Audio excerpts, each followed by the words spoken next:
நான் ஒன்று ரியலைஸ் பண்ணிக்கிட்டேன்.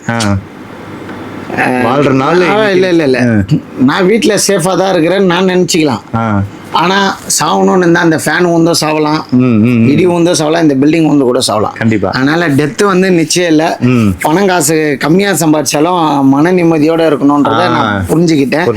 ஏன்னா அதனால தான் வந்து நான் வந்து நிறையா ரேட் எல்லாம் உடச்சி வைக்கும்போது எனக்கு நல்ல காசு சேர்ந்துச்சு. ஆனால் அந்த காசு வந்து நிறைய பேருக்கு நான் சம்பாதிச்சது பிடிக்காம போறாமலே என்னென்னமோ பண்ணிட்டாங்க. அதனால நான் ஒன்றும் கஷ்டப்படல. வேலை செய்கிறவங்க எல்லாம் சதி பண்ணி என்ன ஒரு மாதிரி ஆக்கிட்டாங்க. உங்களுக்கு நான் சொல்ல தேவையில்ல, என்னென்னமோ பட்டங்கள்லாம் கட்டிட்டாங்க. எல்லாருக்குமே தெரியும். ஆனாலும் நம்ம அசரல. இன்னைக்கு வந்து நம்ம இறங்கி வேலை செஞ்சா இதுல ஒரு லாபம்னா, உட்காந்தியத்துல ஒரு வேலையை பார்த்தா அதுல ஒரு லாபம். அந்த மாதிரி நிம்மதியா போயிட்டு இருக்கிறோம்.